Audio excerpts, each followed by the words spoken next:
എത്രയൊക്കെ മൂടിവെച്ചാലും സത്യം ഒരു നാൾ പുറത്തു വരുമെന്ന് പറയാറുണ്ട്. പൊതുമധ്യത്തിൽ മാന്യത നടിച്ചിരുന്ന ഒരു നേതാവിൻ്റെ മുഖം മൂടി അഴിഞ്ഞു വീണതിൻ്റെ അമ്പരപ്പിലാണ് കേരളം. ജനനേതാവിൻ്റെ കുപ്പായമണിഞ്ഞയാൾക്ക് ഇത്രയൊക്കെ അധപ്പതിക്കാൻ എങ്ങനെ കഴിയുമെന്ന് തോന്നിപ്പിക്കുന്ന തെളിവുകളാണ് പുറത്തു വരുന്നത്.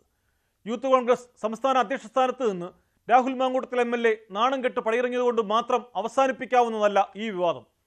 കാത്തിരുന്ന് ഇരയെ പിടിക്കുന്ന കുറുക്കനെ പോലെ കൗശലത്തോടെ ഇയാൾ വലവീശിപ്പിടിച്ച യുവതികൾ അനുഭവിക്കുന്ന മനോവേദനയ്ക്ക് പരിഹാരം വേണം. യുവതിയെ ഗർഭഛിദ്രത്തിന് നിർബന്ധിച്ചതിന് രാഹുൽ മാങ്കൂട്ടത്തിനെതിരെ കേസെടുക്കണമെന്നാവശ്യപ്പെട്ട് എറണാകുളം സെൻട്രൽ പോലീസിന് അഭിഭാഷകൻ പരാതി നൽകി. രാഹുലിനെതിരെ കൂടുതൽ യുവതികൾ വരും ദിവസങ്ങളിൽ രംഗത്തെത്തുമെന്നാണ് സൂചന. ആ വാർത്തയുടെ വിശദാംശങ്ങളാണ് പോലീസ് പട്രോളിൽ ആദ്യം. സ്വാഗതം.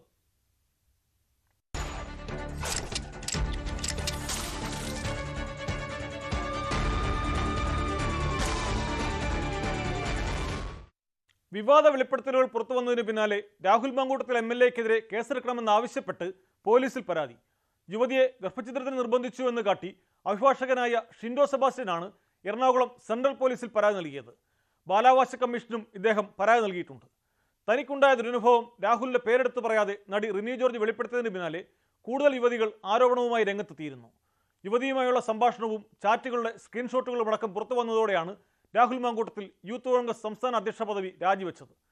അതേസമയം രാഹുലിൽ നിന്നുണ്ടായ മോശം പെരുമാറ്റം ന്യൂസ് 18 തുറന്നു പറഞ്ഞ് ട്രാൻസ് യുവതിയും രംഗത്തെത്തി.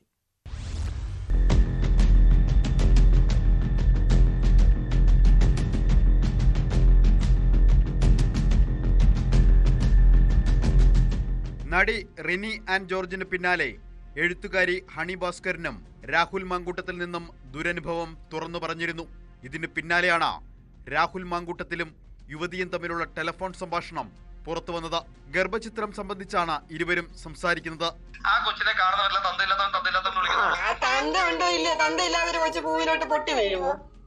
പിന്നെ ആ കൊച്ചാരെ ചൂണ്ടിക്കാണിക്കുന്നേ? അത് ഞാൻ ആ കൊച്ചിനോട് പറഞ്ഞോളാം, മറ്റുള്ള ആളോട് എനിക്ക് പറയേണ്ട ആവശ്യമില്ല. ആ കൊച്ചിനെ ആരെ ചൂണ്ടിക്കാണിക്കും? അത് എന്നെ ചൂണ്ടിക്കാണിക്കും, പിന്നെ അല്ലാണ്ട് വേറെ ആരെ ചൂണ്ടിക്കാണിക്കാനാണ് എനിക്കിരിക്കുന്നത്. അത്തരം ബുദ്ധിമുട്ടുകളാണ് ഞാൻ പറഞ്ഞോണ്ടിരിക്കുന്നത്. അതെനിക്ക് അതെനിക്ക് ബുദ്ധിമുട്ടാകത്തില്ല. അയ്യോ, അതിനെങ്ങനെ തന്നെ ബുദ്ധിമുട്ടാക്കുന്നത്? പിന്നെ അല്ലാതെ ബുദ്ധിമുട്ടാകാതിരിക്കാൻ. ഇരുവരും തമ്മിലുള്ള ചാറ്റിന്റെ സ്ക്രീൻഷോട്ടുകളും പുറത്തു വന്നു.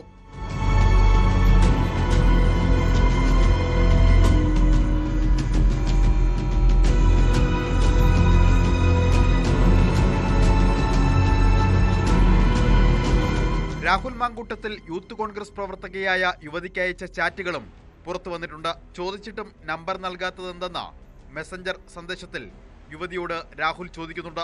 സൗന്ദര്യമുള്ളതിന്റെ അഹങ്കാരമാണ് യുവതിക്ക് എന്നും ചാറ്റിലുണ്ട്.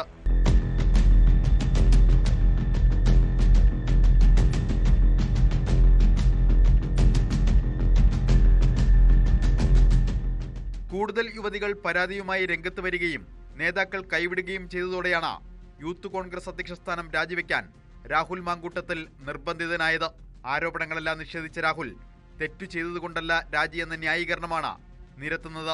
ഞാൻ യൂത്ത് കോൺഗ്രസ് സംസ്ഥാന പ്രസിഡന്റ് സ്ഥാനം രാജിവെക്കുകയാണ്. ആ രാജിവെക്കുന്നത് ഞാൻ കുറ്റം ചെയ്തതുകൊണ്ടല്ല. എന്നെ ന്യായീകരിക്കേണ്ടെന്ന ബാധ്യതയല്ല പാർട്ടി പ്രവർത്തകർക്കുള്ളത്. പാർട്ടി പ്രവർത്തകർ ആർജവത്തോടുകൂടി ഈ സർക്കാരിന്റെ കൊള്ളരുതായ്മകൾക്കെതിരെ ഞാൻ ഉൾപ്പെടെയുള്ള പാർട്ടി പ്രവർത്തകർ ആഞ്ഞടിക്കും. യുവനടി പറഞ്ഞത് തനിക്കെതിരെയാണെന്ന് കരുതുന്നില്ലെന്നും എഴുത്തുകാരി ഹണി ഭാസ്കരൻ ഉന്നയിച്ച ആരോപണം അവർ തന്നെ തെളിയിക്കട്ടെ എന്നുമാണ് രാഹുലിന്റെ പ്രതികരണം. ഓഡിയോ സന്ദേശം വ്യാജമായി നിർമ്മിക്കുന്ന കാലമാണെന്നായിരുന്നു പുറത്തുവന്ന ശബ്ദരേഖയെക്കുറിച്ച് രാഹുൽ പറയുന്നത്. ഇന്നത്തെ കാലത്താണെന്ന് ആലോചിക്കണം. അത്തരത്തിലൊരു പരാതി ആരെങ്കിലും പറഞ്ഞിട്ടുണ്ടോ? ഇപ്പൊ അങ്ങ് സൂചിപ്പിക്കുന്ന പോലെ ഗർഭചിത്രം നടന്നു എന്നതുമായി ബന്ധപ്പെട്ട ഒരു പരാതി ഗർഭചിത്രം നടത്താൻ നിർബന്ധിച്ചു എന്നൊരു പരാതി അങ്ങയുടെ മുന്നിൽ വന്നിട്ടുണ്ടോ? ഒരു പരാതി വന്നാൽ ഞാൻ അതിന് മറുപടി പറയാം. രാഹുലിന്റെ പ്രതികരണത്തിന് പിന്നാലെ മാധ്യമങ്ങളെ കണ്ട നടി റിനി എല്ലാ സ്ത്രീകൾക്കും വേണ്ടിയാണ് പോരാട്ടമെന്ന് വ്യക്തമാക്കി. എൻ്റെ പോരാട്ടം എന്ന് പറയുന്നത് സ്ത്രീകൾക്ക് വേണ്ടിയുള്ള പോരാട്ടമാണ്. അത് ഏതെങ്കിലും ഒരു വ്യക്തിയെ അടിസ്ഥാനപ്പെടുത്തിയിട്ടുള്ളതല്ല. ഞാൻ പറഞ്ഞ കോസ് തന്നെയാണ് ഞാൻ ഇപ്പോഴും പറയുന്നത്. സ്ത്രീകൾ മുന്നോട്ട് വരുമ്പോൾ സമൂഹം അത് ഏറ്റെടുക്കുകയും അതിൻ്റെ സത്യാവസ്ഥ മനസ്സിലാക്കുകയും ചെയ്യണം. ഇപ്പോൾ ഈ വിഷയത്തിൽ ഞാൻ ആദ്യം മുന്നോട്ട് വന്നപ്പോൾ എന്നെക്കുറിച്ച് ചില പേരുകൾ വരെ പറഞ്ഞ് അധിക്ഷേപിക്കുന്ന ഒരു രീതി ഉണ്ടായി. അപ്പോൾ പിന്നീട് മനസ്സിലായി പലരും പരാതികളുമായി വരുന്നുണ്ട്. ഇത് ഏതെങ്കിലും ഒരു പാർട്ടി സ്പോൺസർ ചെയ്തിട്ടുള്ള ഒരു കാര്യമല്ല എന്നുള്ളത് കൃത്യമായിട്ട് മനസ്സിലായി. ഞാനിപ്പോഴും പറയുന്നു, ഞാൻ വ്യക്തിപരമായി ആരെയും പേരെടുത്ത് പറയാനോ ഒരു പ്രസ്ഥാനത്തെ പേരെടുത്ത് പറയാനോ ഇപ്പോഴും ഉദ്ദേശിക്കുന്നില്ല. ആ രീതിയിൽ പോകാൻ ഉദ്ദേശിക്കുന്നില്ല. കാരണം എൻ്റെ യുദ്ധം എന്ന് പറയുന്ന ഒരു വ്യക്തിയോടുള്ളതല്ല. തെറ്റായ സമൂഹത്തിൽ നടക്കുന്ന തെറ്റായ പ്രവണതകളോടുള്ളതാണ്. രാഷ്ട്രീയ നേതാവ് എങ്ങനെയായിരിക്കണമെന്ന് മാത്രമാണ് എൻ്റെ വിഷയം, വ്യക്തിപരമായിട്ടല്ല അതിൻ്റെ വിഷയം. സത്യം പറഞ്ഞാൽ ഇത്തരം പ്രശ്നങ്ങൾ ഇങ്ങനെയൊക്കെ ഉണ്ടായതിൽ ദുഃഖവുമുണ്ട്. ഇതിനിടെയാണ് രാഹുലിനെതിരെ തുറന്നു പറച്ചിലുമായി ട്രാൻസ് യുവതിയും രംഗത്ത് വന്നത്. റേപ്പ് ചെയ്യുന്നത് പോലെ തന്നെ ഉപയോഗിക്കണമെന്ന് രാഹുൽ മാങ്കൂട്ടത്തിൽ പറഞ്ഞെന്ന് അവന്തിക ന്യൂസ് 18നോട് പറഞ്ഞു. ദുരനുഭവം വെളിപ്പെടുത്തുമ്പോഴും അവന്തികയെ ഫോണിൽ വിളിക്കാൻ രാഹുൽ മാങ്കൂട്ടത്തിൽ ശ്രമിച്ചിരുന്നു. മെസ്സേജ് അയച്ചിട്ട് എൻ്റെ അടുത്ത് പറഞ്ഞത് ഇങ്ങനെ ആൾക്ക് താല്പര്യമുണ്ട്, അത് ഇവിടെ വെച്ച് സാധിക്കില്ല, നമുക്ക് ഇവിടെ ബാംഗ്ലൂർ അല്ലെങ്കിൽ ഹൈദരാബാദിൽ പോയി റേപ്പ് ചെയ്യണമെന്നാണ്, നിന്നെ എനിക്ക് റേപ്പ് ചെയ്യണമെന്നാണ് രാഹുൽ എൻ്റെ അടുത്ത് ആവശ്യപ്പെട്ടത്. അയാളുടെ ഒരു ലൈംഗിക വൈകൃതം നമ്മളൊന്ന് ആലോചിച്ച് നോക്കിയാൽ, നമ്മുടെ ഒരു ജനപ്രതിനിധിയാണ്, ഒരാൾക്ക് അയക്കുന്ന മെസ്സേജാണ് നിന്നെ എനിക്ക് റേപ്പ് ചെയ്യുന്ന പോലെ ചെയ്യണമെന്ന്. അത് ശരിക്കും അയാൾ ഒരു റേപ്പിസ്റ്റ് ആണ്. പല കാരണങ്ങളും ഒഴിഞ്ഞു മാറുകയായിരുന്നു. കാരണം എനിക്ക് ഭയമായിരുന്നു നാളെ എന്താണ് പ്രശ്നങ്ങൾ ഉണ്ടാകാൻ പോകുന്നത് എന്നോർത്ത്. നല്ല രീതിക്കുള്ള ഭയമുണ്ട്. ഇപ്പോഴും എനിക്ക് പ്രശ്നങ്ങളുണ്ട്, കാരണം മാനസികമായിട്ട് പ്രശ്നങ്ങളുണ്ട്. മാത്രമല്ല ഇത് തുറന്നു പറഞ്ഞു കഴിയുമ്പോൾ എത്തരത്തിലാണ് എന്നെ ഇത് അഫക്ട് ചെയ്യാനുള്ള എനിക്കൊരു പ്രശ്നമുണ്ട്. വിവാദ വെളിപ്പെടുത്തലുകൾ പുറത്തു വന്നതിന് പിന്നാലെയാണ് രാഹുൽ മാങ്കൂട്ടത്തിൽ MLA-ക്കെതിരെ കേസെടുക്കണമെന്നാവശ്യപ്പെട്ട പോലീസിൽ പരാതി ലഭിച്ചത്. യുവതിയെ ഗർഭചിത്രത്തിന് നിർബന്ധിച്ചു എന്ന് കാട്ടി അഭിഭാഷകനായ ഷിൻഡോ സെബാസ്റ്റ്യനാണ് എറണാകുളം സെൻട്രൽ പോലീസ് സ്റ്റേഷനിൽ പരാതി നൽകിയത്. ബാലാവകാശ കമ്മീഷനും ഷിൻഡോ പരാതി നൽകിയിട്ടുണ്ട്. എന്റെ പരാതി പറഞ്ഞാൽ ഈ ഓഡിയോ വന്നിട്ടുണ്ട്. ഓഡിയോയിൽ പറയുന്നത് ഒരു കുട്ടികളെ ജനിക്കാൻ പോകുന്ന ഒരു കുട്ടിക്ക് ഈ സമൂഹത്തിലെ ഈ മണ്ണിൽ ജീവിക്കാനുള്ള അവകാശമാണ് നിഷേധിച്ചുള്ളത്. അത് എന്താണ് ഈ സമൂഹത്തിൽ നിരക്കാത്ത രീതിയിലുള്ള പ്രവൃത്തിയാണ്. അത് കണ്ടപ്പോൾ ഒരു അഭിഭാഷകനായ ഞാൻ അതിനെതിരെ ഒരു പരാതി കൊടുത്തു. സംഭാഷണത്തിലെ വിവരങ്ങൾ പരിശോധിച്ച ശേഷം യുവതിയുമായി സംസാരിച്ചാകും പോലീസ് തുടർ നടപടികൾ സ്വീകരിക്കുന്നതിൽ തീരുമാനമെടുക്കുക. കേരളത്തിന്റെ ചുമതലയുള്ള AICC ജനറൽ സെക്രട്ടറി ദീപാദാസ് മുൻഷിക്കും രാഹുലിനെതിരെ 6 പരാതികൾ ലഭിച്ചിട്ടുണ്ട്. രാഹുൽ MLA സ്ഥാനം രാജിവെക്കണമെന്നാവശ്യപ്പെട്ട് പാലക്കാട്ടെ MLA ഓഫീസിലേക്ക് BJP-യും DYFI-യും മാർച്ച് നടത്തി. അടൂരിലെ വീടിന് മുന്നിലും DYFI പ്രതിഷേധിച്ചു. അതേസമയം വെളിപ്പെടുത്തൽ നടത്തിയ യുവതികൾക്ക് നേരെ സൈബർ ആക്രമണവും നടക്കുന്നുണ്ട്.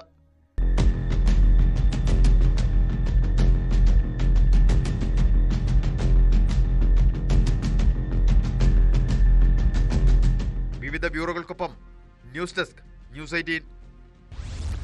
മലപ്പുറം തേഞ്ഞിപ്പലത്ത് യുവതിയെ വിവാഹ വാഗ്ദാനം നൽകി പീഡിപ്പിച്ച കേസിൽ കോൺഗ്രസ് നേതാവ് അറസ്റ്റിൽ.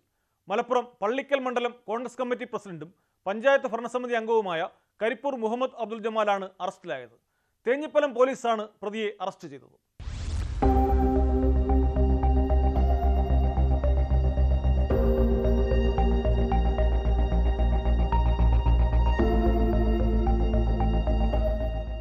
യുവതിയെ വിവാഹ വാഗ്ദാനം നൽകി കാക്കഞ്ചേരിയിലെത്തിച്ച് പീഡിപ്പിച്ചെന്നാണ് 35-കാരനായ ജമാലിനെതിരെയുള്ള കേസ്. തിങ്കളാഴ്ചയാണ് യുവതി പോലീസിൽ പരാതി നൽകിയത്. തുടർന്ന് പ്രാഥമിക അന്വേഷണത്തിന് ശേഷം പോലീസ് പ്രതിയെ അറസ്റ്റ് ചെയ്യുകയായിരുന്നു. കോടതിയിൽ ഹാജരാക്കിയ പ്രതിയെ റിമാൻഡ് ചെയ്തു.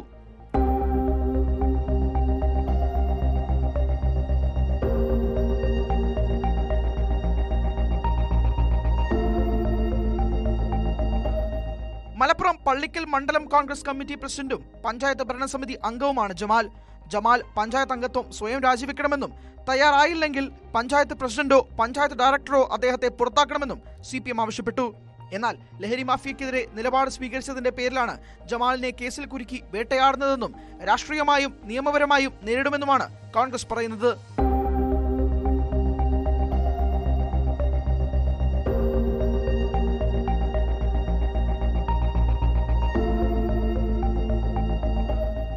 ന്യൂസ് 18 മലപ്പുറം. അമിത ലഹരി ഉപയോഗത്തെ തുടർന്നുള്ള അക്രമ സംഭവങ്ങൾ അനുദിനം വർദ്ധിക്കുകയാണ്. പാലക്കാട് നല്ലേപ്പള്ളിയിൽ പിതാവിനെ മകൻ മദ്യലഹരിയിൽ മർദ്ദിച്ചു കൊലപ്പെടുത്തി. നല്ലേപ്പള്ളി സ്വദേശി രാമൻകുട്ടിയെയാണ് മകൻ ആദർശ് കൊലപ്പെടുത്തിയത്. പിതാവിന് മദ്യം നൽകിയ ശേഷം ആക്രമിക്കുകയായിരുന്നെന്നാണ് പോലീസ് സംശയിക്കുന്നത്.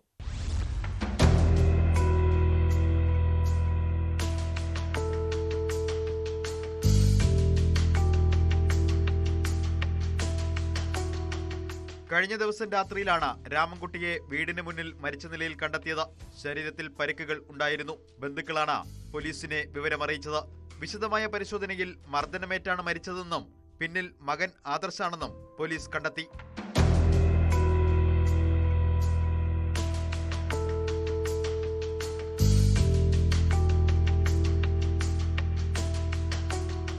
55 ദിവസം മുൻപ് അമ്മ മരിച്ചതോടെ ആദർശും രാമൻകുട്ടിയും മാത്രമാണ് വീട്ടിൽ താമസം. ആരോഗ്യ പ്രശ്നങ്ങൾ ഉള്ളയാളാണ് രാമൻകുട്ടി. ലഹരി ഉപയോഗിക്കുന്ന ആളാണ് ആദർശ്. കൃത്യം നടത്തിയ സമയത്തും ആദർശ് ലഹരിയിലായിരുന്നു. രാമൻകുട്ടിക്ക് മദ്യം നൽകി മർദ്ദിച്ച് കൊലപ്പെടുത്തുകയായിരുന്നു എന്നാണ് വിവരം. കൊഴിഞ്ഞാമ്പാറ പോലീസ് പ്രതിയെ വിശദമായി ചോദ്യം ചെയ്തു വരികയാണ്. മൃതദേഹം പോസ്റ്റ്മോർട്ടത്തിനായി പാലക്കാട് ജില്ലാ ആശുപത്രിയിലേക്ക് മാറ്റി.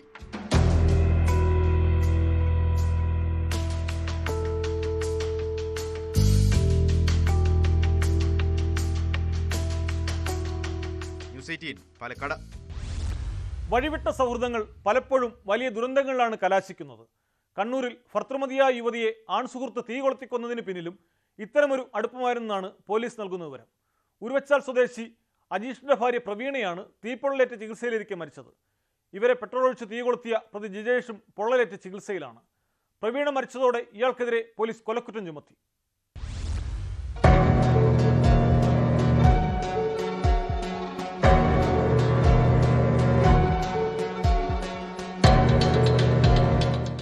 ജിജേഷിന്റെ വീട് കുട്ടാവിലും പ്രവീണയുടെ സ്വന്തം വീട് 2 കിലോമീറ്റർ അകലെ പെരുവളത്തുപറമ്പിലും.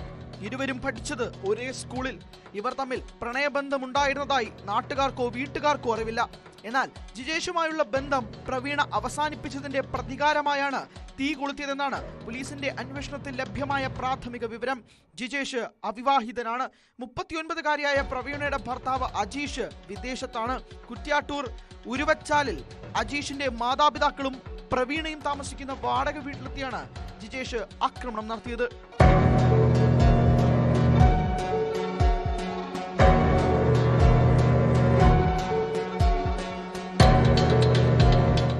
ബുധനാഴ്ച ഉച്ചയ്ക്ക് ശേഷമായിരുന്നു ആക്രമണം. നിലവിളി കേട്ടതും തീയും പുകയും കണ്ടും തൊഴിലുറപ്പ് തൊഴിലാളികൾ ഓടിയെത്തിയപ്പോൾ പ്രവീണയും ജിജേഷും തീപ്പൊള്ളലേറ്റ് പിടയുന്നതാണ് കണ്ടത്. ഇരുവരെയും ഉടൻ കണ്ണൂർ ഗവൺമെന്റ് മെഡിക്കൽ കോളേജ് ആശുപത്രിയിൽ എത്തിച്ചു. ചികിത്സയിലിരിക്കെ പുലർച്ചെയാണ് പ്രവീണ മരിച്ചത്. വെള്ളം ചോദിച്ചാണ് ജിജേഷ് വീട്ടിലെത്തിയത്. തുടർന്ന് വീടിന് പിറകുവശത്തുണ്ടായിരുന്ന പ്രവീണയെ കയ്യിൽ കരുതിയ പെട്രോൾ ഒഴിച്ച് തീ കൊളുത്തുകയായിരുന്നു. ഈ സമയം അജീഷിന്റെ അച്ഛനും വീട്ടിലുണ്ടായിരുന്നു. ജിജേഷിന്റെ അരയ്ക്ക് താഴെയാണ് കൂടുതലായി പൊള്ളലേറ്റത്. ഇയാളും അപകടനില തരണം ചെയ്തിട്ടില്ല. ക്ഷേത്രത്തിലെ ശുചീകരണ തൊഴിലാളിയായ ജിജേഷ് മുൻപ് ഏറെക്കാലം തെങ്ങ് ചെത്ത് തൊഴിലാളിയായിരുന്നു. ഇതിനു മുമ്പ് ഇയാൾ എന്തെങ്കിലും പ്രശ്നമുണ്ടാക്കിയതായി നാട്ടുകാർക്ക് അറിയില്ല. ഇരുവരും പരിചയക്കാരാണെന്നും വ്യക്തിവൈരാഗ്യമാണ് ആക്രമണത്തിന് കാരണമെന്ന് സംശയിക്കുന്നതായും പോലീസ് അറിയിച്ചു. സംഭവത്തിൽ പോലീസ് കൂടുതൽ അന്വേഷണം നടത്തി വരികയാണ്.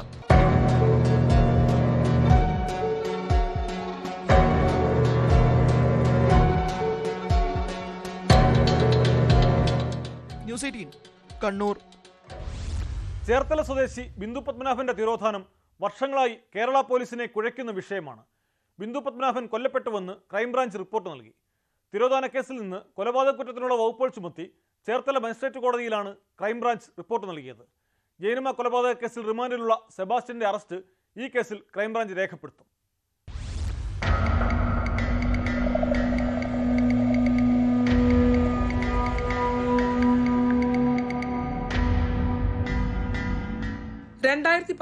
പട്ടണക്കാട് പോലീസ് സ്റ്റേഷനിൽ രജിസ്റ്റർ ചെയ്ത തിരോധാന കേസാണ് 9 വർഷങ്ങൾക്ക് ശേഷം കൊലപാതക കേസായി മാറുന്നത്.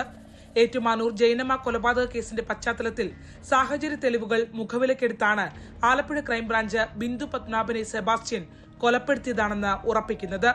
ചേർത്തല കോടതിയിൽ കൊലപാതക കുറ്റത്തിനുള്ള വകുപ്പുകൾ കൂടി ചേർത്ത് ക്രൈംബ്രാഞ്ച് റിപ്പോർട്ട് സമർപ്പിച്ചു. അറസ്റ്റിലേക്ക് കടക്കാൻ ആലപ്പുഴയിൽ നിന്നുള്ള അന്വേഷണ സംഘം കോടതിയിൽ അപേക്ഷ നൽകും. ഇതിനുശേഷം വിശദമായി ചോദ്യം ചെയ്യാൻ കസ്റ്റഡി അപേക്ഷ നൽകാനാണ് തീരുമാനം. തങ്ങൾ ഉന്നയിക്കുന്ന വാദം ഒടുവിൽ പോലീസ് അംഗീകരിക്കുകയാണെന്ന് ആക്ഷൻ കൗൺസിൽ അംഗം KR രൂപേഷ് പറഞ്ഞു.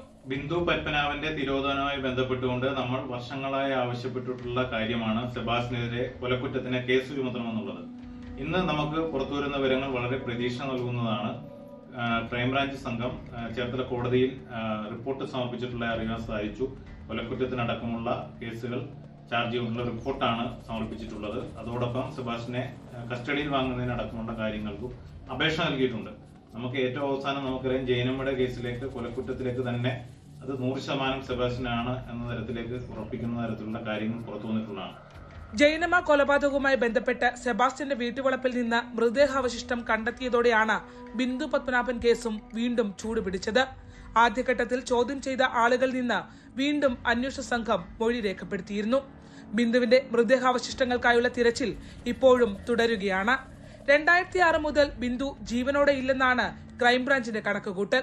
2017 രജിസ്റ്റർ ചെയ്ത കേസ് ആയതുകൊണ്ട് ക്രൈം നടന്നതും അന്വേഷണം ആരംഭിക്കാൻ വൈകിയതുമായ ഇടവേള കേസിനെ നന്നായി ബാധിക്കുന്നുണ്ട്. ഒപ്പം പഴയ അന്വേഷണ സംഘം വരുത്തിയ വീഴ്ചകളും തിരിച്ചടിയാകുന്നു. ജൈനമ്മ കേസിൽ പിടിവീണ സെബാസ്റ്റ്യനിൽ നിന്ന് കൂടുതൽ വിവരങ്ങൾ പുറത്തു കൊണ്ടുവരാനാകും എന്ന പ്രതീക്ഷയിലാണ് അന്വേഷണ സംഘം.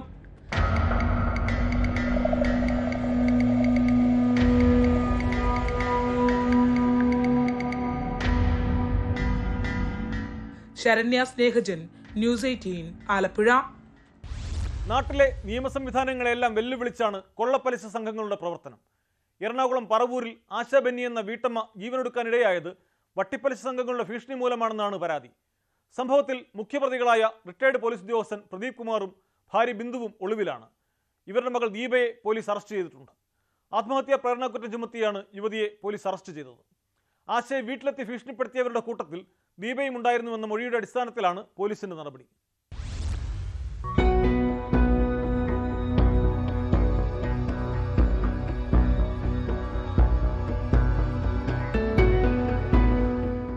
ആശാ ബെന്നിയുടെ കുടുംബത്തിന്റെയും അയൽവാസികളുടെയും മൊഴിയുടെ അടിസ്ഥാനത്തിലാണ് പോലീസ് നടപടി. മണിക്കൂറുകൾ നീണ്ട ചോദ്യം ചെയ്യലിനൊടുവിലാണ് ദീപയെ പോലീസ് കസ്റ്റഡിയിലെടുത്തത്. തുടർന്ന് അറസ്റ്റ് രേഖപ്പെടുത്തി കോടതിയിൽ ഹാജരാക്കിയ പ്രതിയെ റിമാൻഡ് ചെയ്തു. ദീപയുടെ മാതാപിതാക്കളായ പ്രദീപും ഭാര്യ ബിന്ദുവും നിലവിൽ ഒളിവിലാണ്. പ്രദീപിനും ബിന്ദുവിനുമൊപ്പം ദീപയും ആശയുടെ വീട്ടിലെത്തിയിരുന്നുവെന്നും ഭീഷണിപ്പെടുത്തിയെന്നും പോലീസ് വ്യക്തമാക്കി.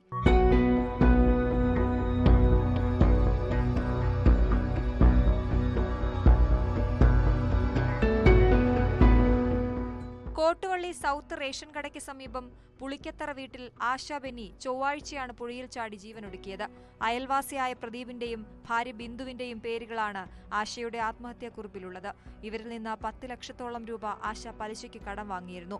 1 ലക്ഷത്തിന് മാസം 10,000 രൂപയായിരുന്നു പലിശ. മുതലും പലിശയുമടക്കം 30 ലക്ഷം തിരികെ കൊടുത്തിട്ടും ഭീഷണി തുടർന്നുവെന്ന് ആശയുടെ കുടുംബം ആരോപിക്കുന്നു. നേരത്തെ കൈഞ്ഞരമ്പ് മുറിച്ചും ആശ ആത്മഹത്യയ്ക്ക് ശ്രമിച്ചിരുന്നു.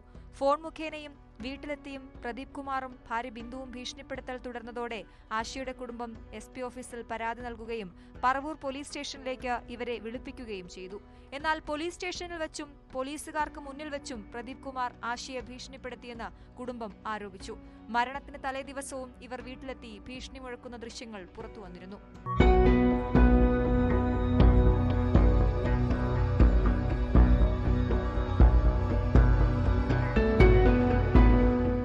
മുനമ്പം ഡിവൈഎസ്പിയുടെ നേതൃത്വത്തിലുള്ള 12-അംഗ സംഘമാണ് കേസ് അന്വേഷിക്കുന്നത്.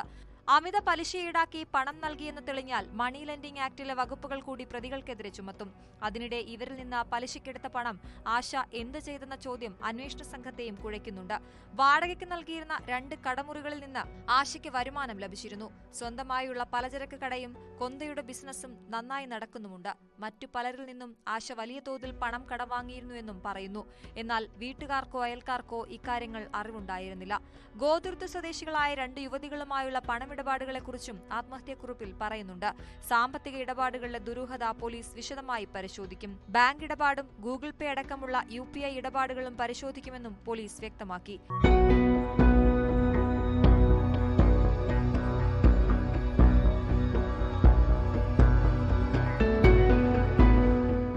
ന്യൂസ് 18 കൊച്ചി.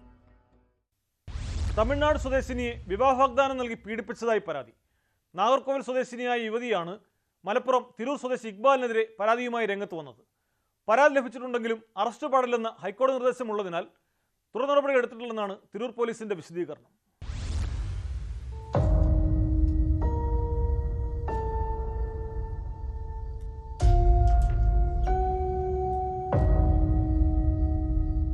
ഇൻസ്റ്റഗ്രാം വഴിയാണ് യുവതി ഇക്ബാലിനെ പരിചയപ്പെട്ടത്.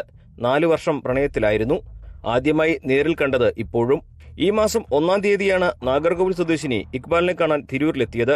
അവിടെ ഒരു ലോഡ്ജിൽ റൂമെടുത്ത് യുവതിയും ഇക്ബാലും ഒരുമിച്ച് താമസിച്ചു.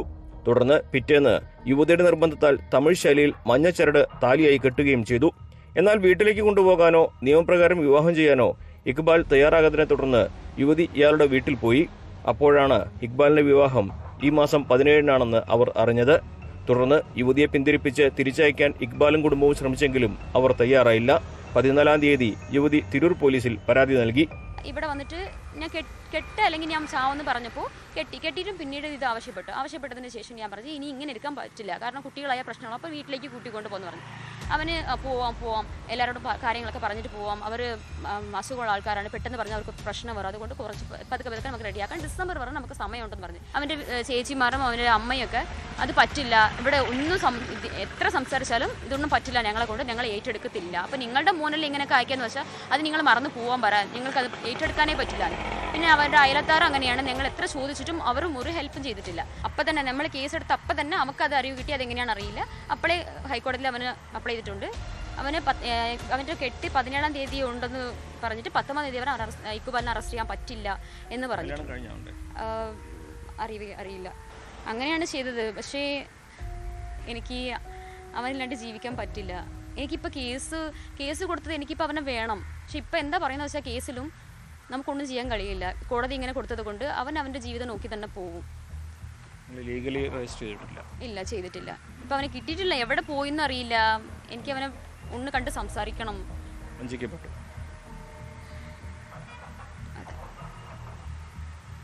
ഇതിൽ പോലീസിൻ്റെ ഭാഗത്തു നിന്നുള്ള പരിമിതികൾ പറയുന്നു, വീട്ടുകാരെ സപ്പോർട്ട് ഉണ്ടാവുമെന്ന് കരുതുന്നുണ്ട്? തിരൂർ പോലീസ് കേസ് രജിസ്റ്റർ ചെയ്തതിന് പിന്നാലെ ഇക്ബാൽ ഹൈക്കോടതിയെ സമീപിച്ചു. ഇക്ബാലിനെ അറസ്റ്റ് ചെയ്യരുതെന്ന് ഹൈക്കോടതി നിർദ്ദേശവും നൽകി. ഇക്ബാലിന്റെ മുൻകൂർ ജാമ്യാപേക്ഷ ഹൈക്കോടതി അടുത്തയാഴ്ച പരിഗണിക്കും. ഹൈക്കോടതി നിർദ്ദേശമുള്ളതിനാൽ തുടർ നടപടികൾ സ്വീകരിച്ചിട്ടില്ല എന്നാണ് പോലീസ് അറിയിച്ചത്. ഇക്ബാലിന്റെയോ കുടുംബത്തിന്റെയോ പ്രതികരണവും ലഭ്യമായിട്ടില്ല.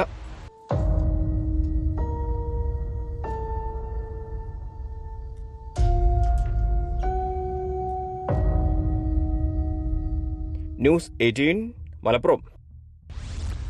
കോഴിക്കോട് നാദാപുരത്ത് 16-കാരി പീഡനത്തിനിരയായി ഗർഭിണിയായ കേസാണ് പോലീസ് പട്രോൾ ഇനി പരിശോധിക്കുന്നത്. ഗർഭസ്ഥ ശിശുവിൻ്റെ പിതാവാരെന്ന് കണ്ടെത്താനായി DNA പരിശോധനയ്ക്ക് അനുമതിക്കായി പോലീസ് അപേക്ഷ നൽകി. കുട്ടിയെ പീഡിപ്പിച്ച സംഭവത്തിൽ പിതാവും ആയുർവേദ ഡോക്ടറും അറസ്റ്റിലായിരുന്നു. കേസിൽ തെറ്റിദ്ധാരണാജനകമായ വാർത്ത പ്രചരിപ്പിച്ചതിന് പ്രാദേശിക ഓൺലൈൻ ചാനലിനെതിരെയും പോലീസ് കേസെടുത്തിട്ടുണ്ട്.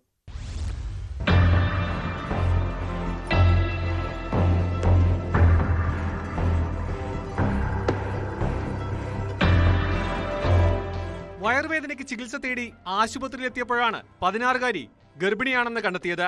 പോക്സോ കേസ് രജിസ്റ്റർ ചെയ്ത് മൊഴിയെടുത്തതോടെ പിതാവാണ് പീഡിപ്പിച്ചതെന്ന് പെൺകുട്ടി മൊഴി നൽകി. തുടർന്ന് അറസ്റ്റിലായ പിതാവിനെ കോടതി റിമാൻഡ് ചെയ്തു. പിന്നീടാണ് നാദാപുരത്തെ ആയുർവേദ ആശുപത്രിയിലെ ഡോക്ടർ ശ്രാവണിനെതിരെയും അതിജീവിത മൊഴി നൽകിയത്. അറസ്റ്റിലായ ഡോക്ടറും റിമാൻഡിലാണ്.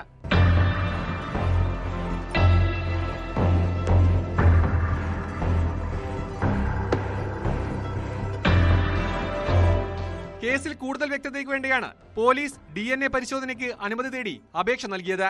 കോഴിക്കോട് പോക്സോ കോടതിയിൽ ഇത് സംബന്ധിച്ച് അപേക്ഷ നൽകിയതായി നാദാപുരം SHO TR നിതീഷ് പറഞ്ഞു. അതിജീവിതയുടെ മൊഴി പ്രകാരം 2 കേസുകൾ പോലീസ് രജിസ്റ്റർ ചെയ്തിട്ടുണ്ട്. DNA പരിശോധന നടന്നതായി പ്രചരിക്കുന്ന വാർത്തകൾ തെറ്റാണെന്നും പോലീസ് അറിയിച്ചു. കേസിൽ തെറ്റിദ്ധാരണാജനകമായ വാർത്തകൾ പ്രചരിപ്പിച്ച കുറ്റം ചുമത്തി പ്രാദേശിക ഓൺലൈൻ ചാനലിനെതിരെയും കേസെടുത്തിട്ടുണ്ട്.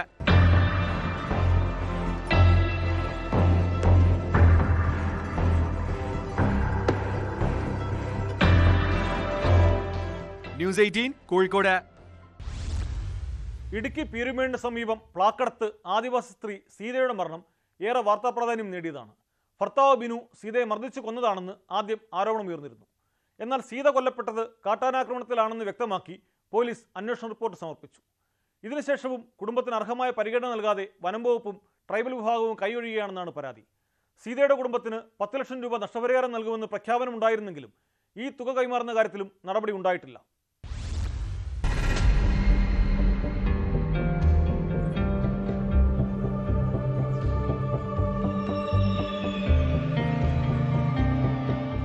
ഭാര്യയുടെ മരണത്തിൽ സമൂഹം സംശയത്തോടെ നോക്കിയത് ബിനുവിനെയും മക്കളെയും കടുത്ത സമ്മർദ്ദത്തിലാക്കിയിരുന്നു.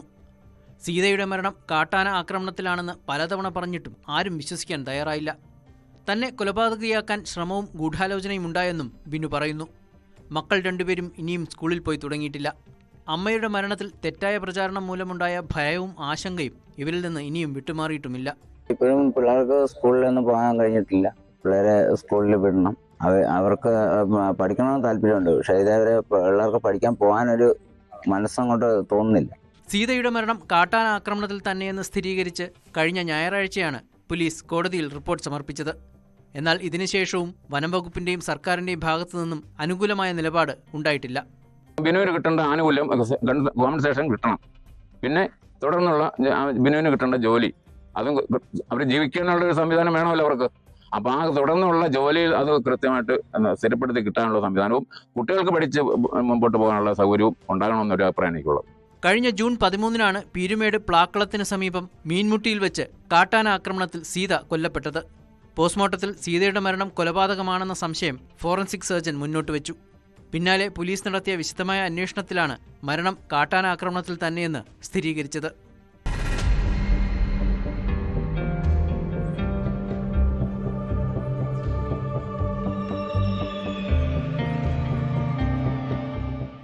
ന്യൂസ് 18 ഇടുക്കി. കായംകുളത്ത് കടയിൽ മോഷണം. ലക്ഷക്കണക്കിന് രൂപയുടെ സാധനങ്ങൾ നഷ്ടമായി. കായംകുളം പുനലൂർ റോഡിൽ പോലീസ് സ്റ്റേഷന് സമീപം ക്യാമറകൾ വിൽക്കുന്ന കടയിലാണ് ഭിത്തി തുരന്നകത്ത് കയറി മോഷണം നടത്തിയത്. സംഭവത്തിൽ പ്രതികൾക്കായി പോലീസ് അന്വേഷണം തുടങ്ങി.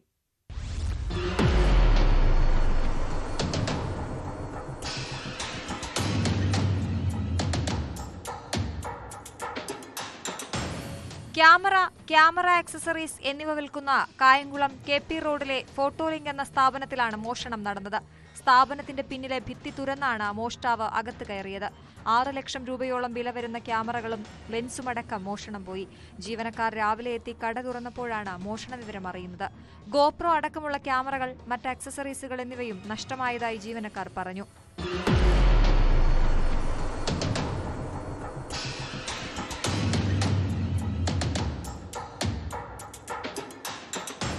കടയിലെ CCTV പരിശോധിച്ചെങ്കിലും മോഷ്ടാവ് അകത്ത് കയറിയ ഉടനെ ഇൻവെർട്ടർ ഓഫ് ചെയ്തതോടെ CCTV ക്യാമറയും ഓഫായി. ഇതേ തുടർന്ന് കൂടുതൽ ദൃശ്യങ്ങൾ CCTVയിൽ ലഭിച്ചില്ല. സമീപത്തെ വ്യാപാര സ്ഥാപനങ്ങളുടെ CCTVകൾ കേന്ദ്രീകരിച്ചാണ് പോലീസ് അന്വേഷണം. വ്യാപാര സ്ഥാപനങ്ങളിൽ ഓണക്കാലത്ത് നടക്കുന്ന മോഷണം തടയുന്നതിനായി പോലീസ് പട്രോളിംഗ് ശക്തമാക്കണമെന്ന് വ്യാപാരി വ്യവസായ ഏകോപന സമിതി യൂണിറ്റ് പ്രസിഡന്റ് സിനിൽ സബാദ് ആവശ്യപ്പെട്ടു. വ്യാപാരികൾക്ക് ഏറ്റവും അധികം ആശങ്ക ഉണ്ടാക്കുന്ന ഒരു മോഷണമാണ് കായംകുളത്ത് നടന്നിരിക്കുന്നത്. കാരണം പോലീസ് സ്റ്റേഷൻ തൊട്ടടുത്താണ് ഈ മോഷണം നടന്നിരിക്കുന്നത്. അതുകൊണ്ട് തന്നെ ഓണക്കാലത്ത് ശക്തമായ പെട്രോളിംഗ് ഏർപ്പെടുത്തണം എന്നുള്ളതാണ് വ്യാപാരി വ്യവസായ ഏകോപന സമിതിയുടെ ആവശ്യം. ഇത് ഡിവൈഎസ്പിയുമായിട്ട് ബന്ധപ്പെട്ടിട്ടുണ്ട്. പോലീസ് വന്ന് പരിശോധന നടത്തിയിട്ടുണ്ട്. CCTV ദൃശ്യങ്ങളൊക്കെ എടുത്ത് പ്രതികളെ ഉടനെ പിടിക്കുമെന്നാണ് വ്യാപാരികളുടെ പ്രതീക്ഷ.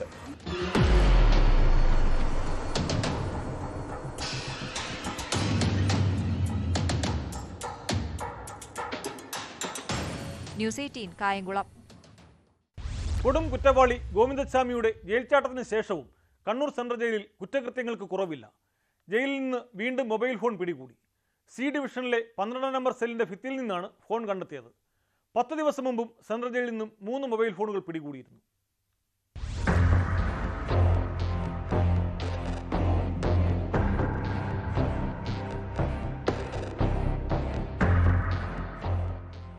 കഴിഞ്ഞ രാത്രി ജോയിന്റ് സൂപ്രണ്ടുമാരുടെ നേതൃത്വത്തിൽ നടത്തിയ പരിശോധനയിലാണ് C ഡിവിഷനിലെ 12 നമ്പർ സെല്ലിന്റെ ഭിത്തിയിൽ നിന്ന് ഫോൺ കണ്ടെത്തിയത്. ജയിൽ സൂപ്രണ്ടിന്റെ പരാതിയിൽ കണ്ണൂർ ടൗൺ പോലീസ് കേസെടുത്തു. 10 ദിവസം മുമ്പ് സെൻട്രൽ ജയിലിൽ നിന്ന് 3 മൊബൈൽ ഫോണുകളും ചാർജറുകളും ഇയർഫോണുകളും കണ്ടെത്തിയിരുന്നു.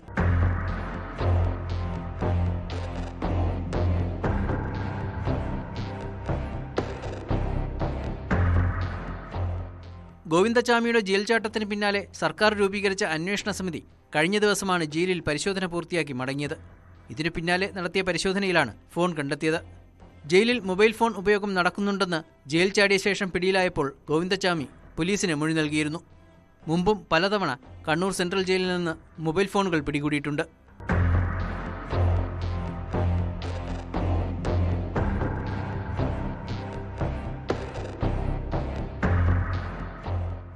ന്യൂസ് 18 കണ്ണൂർ. പാലക്കാട് പുതുശ്ശേരി ചന്ദ്രനഗറിലെ സഹ്യാദ്രി കോളനിയിൽ അടച്ചിട്ട വീട്ടിൽ നിന്നും 10 പവൻ സ്വർണവും വിലപിടിപ്പുള്ള വാച്ചുകളും മോഷ്ടിച്ച സംഭവത്തിൽ 2 പേരെ പൊള്ളാച്ചിയിൽ നിന്നും അതിസാഹസികമായി പോലീസ് പിടികൂടി. പൊള്ളാച്ചി സ്വദേശികളായ കാർത്തി, നാഗരാജ് എന്നിവരെയാണ് കസബ പോലീസ് അറസ്റ്റ് ചെയ്തത്. CCTV ദൃശ്യങ്ങളുടെയും ശാസ്ത്രീയ തെളിവുകളുടെയും അടിസ്ഥാനത്തിലാണ് പ്രതികളെ പോലീസ് കണ്ടെത്തിയത്. കേസിൽ ഒരു പ്രതിയെ കൂടി പിടികൂടാനുണ്ട്. ജൂലൈയിൽ കഞ്ചിക്കോട് ചടയൻകാലയിൽ വീട് കുത്തിത്തുറന്ന് മോഷണശ്രമം നടത്തിയതും ഇവരാണെന്ന് പോലീസ് കണ്ടെത്തിയിട്ടുണ്ട്. തമിഴ്നാട്ടിലും നിരവധി മോഷണ കേസുകളിൽ ഇവർ പ്രതികളാണ്. ഇന്നത്തെ പോലീസ് പട്രോൾ പൂർത്തിയാകുന്നു. നമസ്കാരം.